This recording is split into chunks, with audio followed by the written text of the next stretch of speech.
ఈ కొత్త సంవత్సరం కొత్తగా మన జీవితాల్లోకి ఒక కొత్త ప్రాణి రాబోతుంది. ఏంటి ఇది? కాకరకాయ జ్యూస్లో కలర్ రౌండ్లో కలుపుకుంది ఆగినట్టు ఏదేదో అవుతుంది. నీకు ఇంకా అర్థం కాలేదా? కొత్త ప్రాణి అంటోంది, కక్కుకుంటోంది.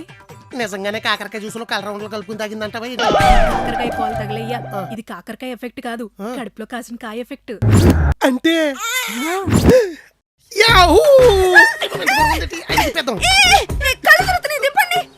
రంగులో తిప్పేవాళ్ళు అలా తిప్పేస్తారంటారు బాబు. గోళ్ళని గుండ్రంగా తిరుగుతున్నాయి. మరి అలాంటి గుడ్లు చెప్పినప్పుడు గుండ్రంగా చెప్పాలని సినిమాలో చూపిస్తారు కదేటి? అంటే ఈ కొత్త సంవత్సరం కొత్తగా మన జీవితాల్లో ఒక కొత్త ప్రాణి అవటం మీకు సమ్మతమేనా? సమ్మతమేనా అంటావేంటి? సగ్గు బియ్యం చేయాలా మోహన్ నువ్వును? ఇది మన ప్రెస్టేజ్ పెంచే విషయం. అయితే ఇక్కడ కూర్చోండి, మీకు కొన్ని విషయాలు చెప్పండి. పాప బాగా ఎగ్జైటింగ్ ఫీల్ అవుతుంది. ఏమండి, మీకు ఆడిష్టమా మగిష్టమా? భేదాలు చూస్తే బొక్కలో ఎత్తారు. దైవ ప్రసాదం శిరస్సు వంచి స్వీకరించాలంతే. ప్రసాదం అంటాడేంటి? అయితే నాకు ఆడపిల్ల కావాలి. దేవుడు కరుణింతే అదే జరుగుద్దులే. దేవుడు కరుణించక్కర్లేదు, మనకు ఆప్షన్ ఉంది. ఆప్షన్ అంటదేటి? ఫస్ట్ టైం కదా బా, ఎగ్జైటింగ్ లో ఏదేదో బాగుతోందిలే. అంతే అంతే. ఏమండి, పంతులు గారిని పిలిపించి మంచి ముహూర్తం పెట్టించండి. డెలివరీ టైం బాగుంటే పిల్ల జీవితం బాగుంటుంది. దీనికి ఏమైనా చిప్పు దొబ్బిందా? డే 1 లోనే డెలివరీ ముహూర్తం అంటదేటి? ఫస్ట్ టైం కదా బా, ఎగ్జైటింగ్ లో ఏదేదో బాగుతోందిలే. కరెక్టే. అయినా ఇప్పుడు డెలివరీలు ముహూర్తాలు చూసి సిజేరియన్ చేసి బిడ్డను బయటికి తీసేస్తున్నారు. ఇప్పుడే అర్థమైంది. ఏమీ లేదులే, ఎగ్జైటింగ్ గా ఉన్నావు కదా, నువ్వు చెప్పు. ఉయ్యాల ఫంక్షన్ చేద్దామా? మంచి మెమరీలో మిగిలిపోద్ది. చేద్దామని అంత సింపుల్ గా అంటావేంటే? మనం ఫంక్షన్ చేస్తే కాలనీలో ఉన్న వాళ్ళందరికీ టెన్షన్ వచ్చేయాలి. ఎంత ఎలా ఖర్చు పెట్టారా అని. మెయిన్ గా మమతకే. ఏమండి, మెయిన్ గా మీరు ఇంకో పని చేయాలండి. ఈ టైంలో ఏది అడిగినా కాదనకూడదంట. అడుగు చేసేస్తా. అర్జెంట్ గా టైల్స్ అన్ని మార్చి స్మూత్ గా ఉండే వేయించండి. పిల్ల పాకేటప్పుడు స్కిన్ డ్యామేజ్ అయితే. ఫస్ట్ టైం కదా, ఎగ్జైటింగ్ లో ఏదేదో అవుతుంది. ఏంటేదో అంటున్నారు? ఏమీ లేదు, ఫ్లోరింగ్ కి తాజ్ మహల్ కి వండి పాలరాయి వాడదాం అంటున్నాను. అబ్బో, భార్య కోరిక ఎంత బరువైనా భారంగా ఫీల్ అవను మీలాంటి భర్త దొరకటం నిజంగా నా పూర్వజన్మ సుకృతం అండి. ఏంటి ఇది? సంస్కృతంలో సంబంధం లేకుండా మాట్లాడుతుంది. కొంప తీసి పిచ్చి అయిపోయిందంటావా? ఎగ్జైటింగ్ బా. నువ్వు ఒకదానివి. అవును, పాపం పిల్ల పాకి పాకి అలసిపోయి ఏ మూలన పడుకుని పోయిద్దేమోనండి. మంచి బెడ్ చేయిద్దాం.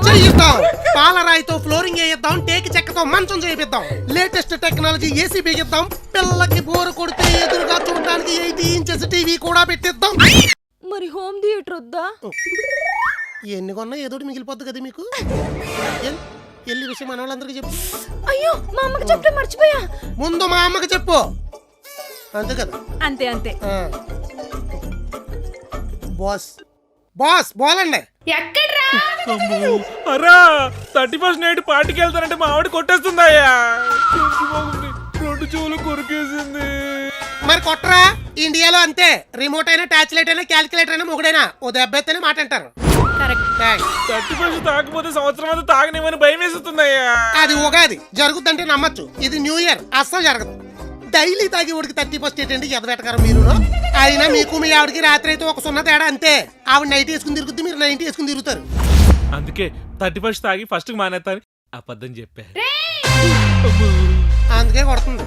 ఆకాశంలో అపార్ట్మెంట్లు కడతామన్న ఆడోళ్ళు నమ్ముతారేమో గానీ మందు మానేస్తానన్న మగాడి మాటలు అస్సలు నమ్మరు. ఇది కూడా కరెక్టే. వెరీ వెరీ నమ్మకపోతే నాశనం అయిపోద్ది. నువ్వు కొంచెం చెప్పి తీసుకెళ్ళొచ్చు కదా, పబ్కి వెళ్ళి పార్టీ చేసుకుందాం. పంపేస్తారు. బార్కి వెళ్ళాలి, మీ ఆయన కొంచెం పంపించండి అంటే డోర్ సందులు ఎట్టి నొక్కేస్తారు. ఇది కూడా కరెక్టే, నాకు తెలుసు. మరి 31st కి ఏం చేయాలి? ఈ పిసోలంగా సాపి సోఫాలో కాఫీ తాగుతా, టీవీలో డ్రంక్ అండ్ డ్రైవ్ లో పట్టుకున్న వాళ్ళు చూపిస్తారు, చూసి ఎంటర్టైన్ అవ్వండి. నేను అవ్వను. లేడు అవ్వకండి, అడుక్కు తినండి.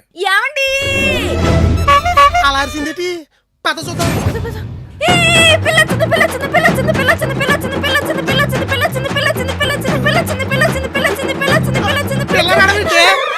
చెప్పగా ఈ కొత్త సంవత్సరం కొత్తగా మన జీవితంలో ఒక కొత్త ప్రాణం వస్తుందని. ఆ పిల్ల ఇదే. పిల్ల పొట్లోంచి ఎలా వస్తుంది? పొట్లోంచి కదా వస్తుంది. పొట్లోంచి రావటం ఏంటి? న్యూ ఇయర్ రెజల్యూషన్ కింద నేను పాము పిల్లని పెంచుకుందాం.